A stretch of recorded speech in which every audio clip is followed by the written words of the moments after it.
Shalom, selamat sore untuk kita semua yang dikasihi oleh Tuhan Yesus Kristus, yang dimana Tuhan begitu baik dalam setiap kehidupan kita. Dan saat sore hari ini, marilah kita merenungkan kasih Tuhan yang begitu besar dalam setiap kehidupan kita.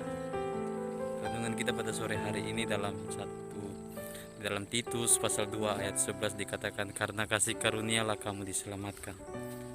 Berbicara tentang kasih karunia itu bukan dengan kekuatan manusia untuk diberikan oleh kehidupan kita pribadi, tetapi itu adalah kasih karunia diberikan kepada kita melalui anaknya yaitu Yesus Kristus.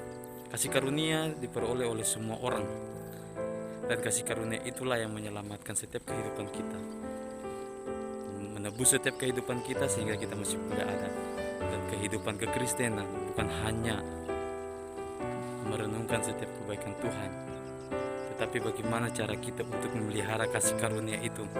Sebab kasih karunia itulah yang menyelamatkan setiap kehidupan kita. Banyak orang yang tidak mengerti tentang kasih karunia yang Tuhan berikan dalam setiap kehidupan kita.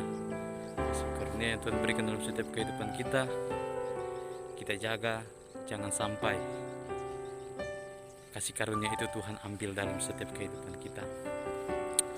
Dalam satu kehidupan bagaimana dalam Efesus mengatakan, Efesus pasal 2 ayat 8 dan 9 dikatakan, tidak ada lagi orang yang memegahkan diri. Sebab apa? Sebab kasih karunialah yang menyelamatkan kehidupan kita. Untuk apa kita mau memegahkan diri, meninggikan diri? Karena kasih karunialah yang hanya kasih karunia yang menyelamatkan setiap kehidupan kita. Kesombongan apapun itu dalam setiap kehidupan kita itu harus dihilangkan. Karena kita tidak boleh memegahkan diri, kita tidak boleh sombong dengan apapun yang Tuhan berikan dalam setiap kehidupan kita, khusus penyelamatan yang telah terjadi dalam setiap kehidupan kita. Maka dari itu, peliharalah kasih karunia yang sudah Tuhan berikan dalam setiap kehidupan. Tuhan menciptakan manusia, Tuhan memberikan kehidupan yang kekal dalam setiap manusia, dan Tuhan juga yang akan memberikan semuanya dalam setiap kehidupan kita, asalkan kita mau memelihara kasih karunia yang Tuhan berikan dalam hidup ini. Sekali lagi saya katakan, tidak boleh sombong, tidak boleh meninggikan diri. Untuk apa kita meninggikan diri? Karena percuma. Dalam Efesus 2 ayat 8 sampai 9 di situ dikatakan benar-benar jelas bahwa hanya kasih karunialah yang menyelamatkan saya dan saudara. Ketika saudara berkata sedemikian, ketika saudara melayani Tuhan, ketika saudara telah ditebus oleh Tuhan, semua bukan karena kekuatan kita, semua bukan karena kehebatan kita, tetapi semuanya itu hanya kasih karunia Tuhan. Berbicara tentang kasih karunia itu berbicara tentang umum, semua. Tidak gampang, banyak orang yang menyanyiakan kasih karunia Tuhan itu. Sekarang saya mau katakan kepada kita sebagai hamba Tuhan, marilah kehidupan kita, peliharalah kasih karunia yang Tuhan berikan dalam kehidupan kita.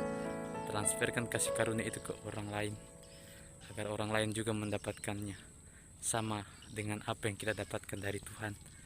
Tidak boleh sombong, tidak boleh meninggikan diri, tetapi harus merendahkan diri dalam setiap kehidupan kita. Karena kasih karunia lah yang menyelamatkan hidup saya dan saudara. Keselamatan, bahkan penebusan, Tuhan sudah membawa saudara untuk keluar dari kegelapan, dan Tuhan memberikan semuanya itu cuma-cuma. Tuhan tidak meminta apapun dalam setiap kehidupan kita, tetapi Tuhan memberikan itu cuma-cuma dalam setiap kehidupan kita pribadi.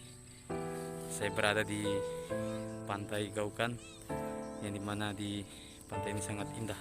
Ini semua ciptaan Tuhan, dan ini semua hanya kasih-Nya Tuhan yang menciptakan semuanya. Tuhan menciptakan semuanya ini, itu semua karena luar biasa dan ajaibnya Tuhan. Menciptakan ini semuanya hanya kasih Tuhan. Untuk apa? Untuk manusia nikmati. Dari tempat ini saya mengatakan bahwa jangan sia-siakan kasih karunia daripada Tuhan Yesus Kristus. Tuhan Yesus memberkati kita semua. Shalom.